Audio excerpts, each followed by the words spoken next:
Hi boys and girls, welcome back to art. Last time we were working on our flowers that we were doing, and we created our loom and we had odd numbers of petals on here, so that way when we do weave it doesn't keep bunching up, it actually goes around and changes to the different petals.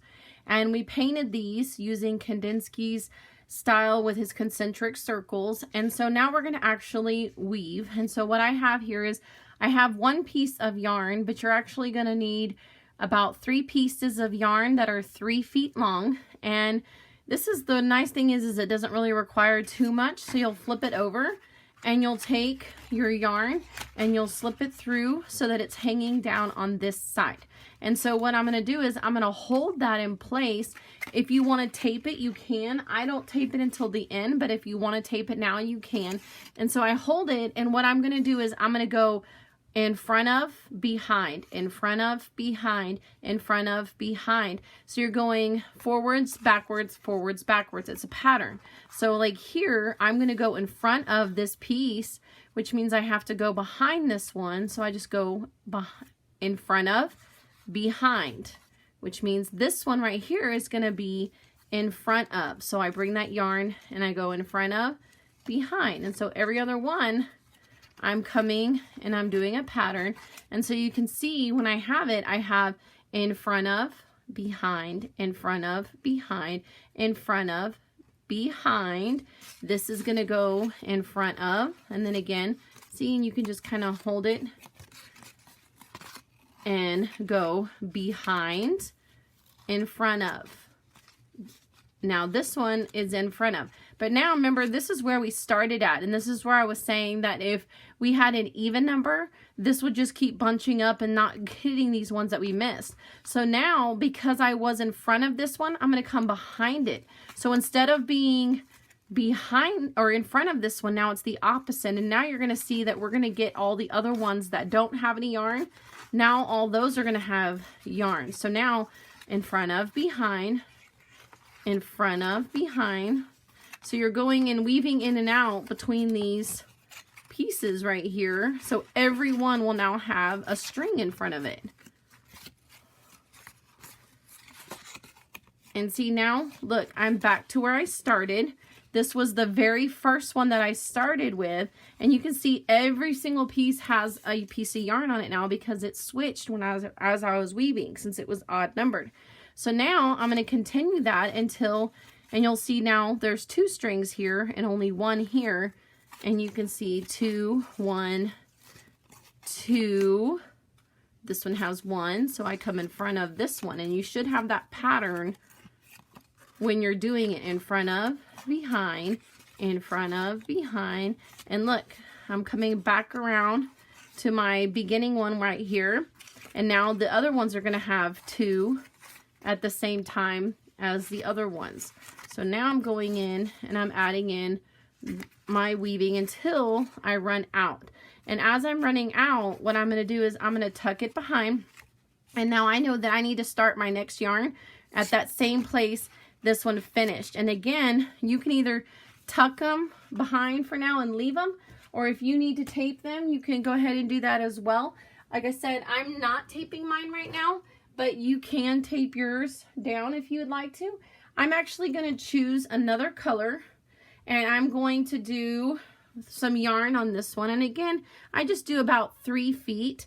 You don't really have to measure it out. Just grab a length of string. Just don't make it too short, because then you won't get much done on your weaving.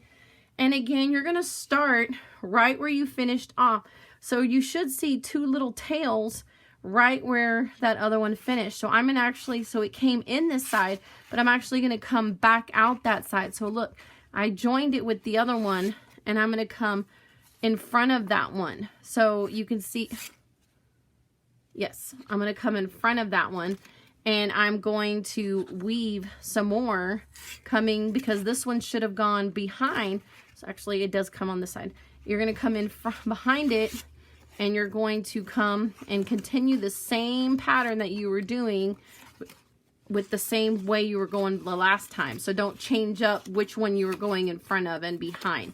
And I'm going to continue to go in front of, behind. So do that with 3 different colors of yarn and we'll come back together. See, I finished with my yellow. As it comes behind this one, I put this one here because that's where it's gonna start again, and I come around and again I start that same pattern where it's coming in front of, behind, in front of, behind, and I'm doing that now with my 3rd color. If you want to use just one color, you can do that too, boys and girls. Don't feel like you have to go and buy a bunch of yarn. Just use what you have there.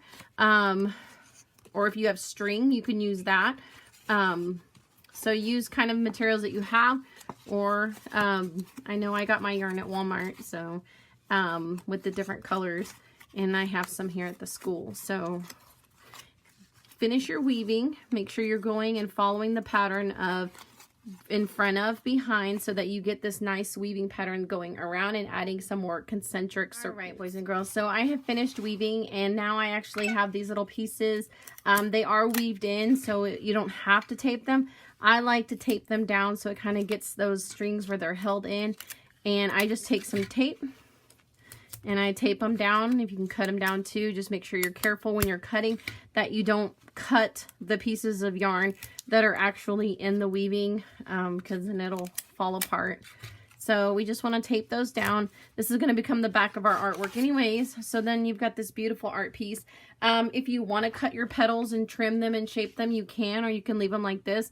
Sometimes I take and I'll cut off like the corners a little bit just to kind of round them if you want to. I didn't do it on all of mine, but if you want to, and look, I just barely cut the corner. See how much? I'm not even cutting off very much of these, boys and girls. You don't want to cut it off too much, and you definitely don't want to cut the yarn because it will fall apart and then you got to start all over again. So we want to make sure we don't do that.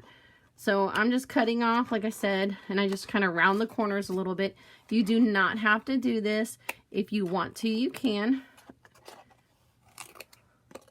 So I'm just going to shape up those, and then we're going to add some petals, or I mean some leaves to our, we already have petals, to our flower. Again, this is not something you have to do.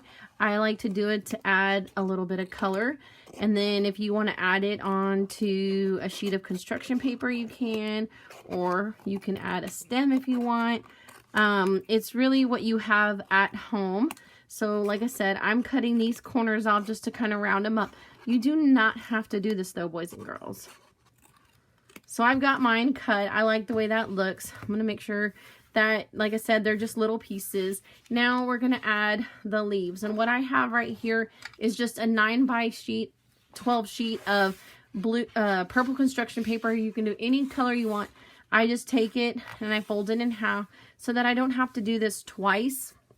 I'm only going to do it once and then I'm done. And so I'm actually just going to use a crayon. You can use a marker if you want to. You can use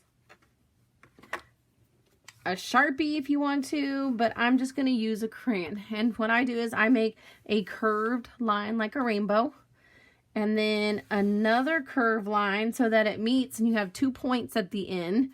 And then you can really design your leaf any way you want. I make another curved line in the middle, and then I make a bunch of lines through it, which are like the veins in the leaf, help it get water. Kind of like your veins in your body travel your blood through your body. This kind of helps the plant get it. Now, I'm going to take, and you remember I folded it in half. So what's going to be nice is I'm going to cut this out.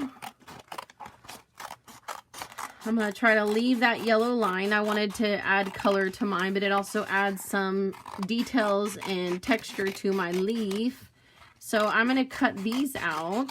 And the nice thing is that I only have to do the cutting once and the drawing once. So now I've got a nice pretty leaf. The only thing with this leaf is I need to go back in and add those details that I did on the first one so that I can take and add those lines on there. So I'm just taking again the crayon, but you can also use oil pastels, you can use markers. I'm just using crayon because it's something simple and most of us have at home. So I'm trying to use, like I said, materials that most of us have at home so that we're not having to go and buy too much. and we're able to still do our art projects. So I have those leaves, and what I'm going to do is I can just take the tape if I want, or you can take your glue if you want, but we're actually going to tape them onto the back of our flower here so that they're not showing on the outside. We don't want that kind of sticking out, so we're going to tape them onto the back. Remember, the yellow part should go on the front, so we want it facing the other direction. I'm going to tape this one on. Now, and I said you can either leave it like this, or you can even add it onto a piece of construction paper. So what I have right here is a piece of construction paper, but I'm actually going to make it a little bit smaller. So I'm going to take and make it a 12 by 12. So I'm just going to cut off part of this construction paper and make it a 12 by 12 piece. You do not have to do this if you drop it off at the school, and I will do it for you and add it onto the black construction paper. And again, what I'm going to do here is I'm just going to add some glue, and I'm going to glue it onto here so that it has a background on it and it's not just sitting by itself, and maybe even decorate something back in the background. So I hope you had fun with this, boys and girls, and I hope that you enjoyed doing the artwork, and I will see you next week. Bye, boys and girls.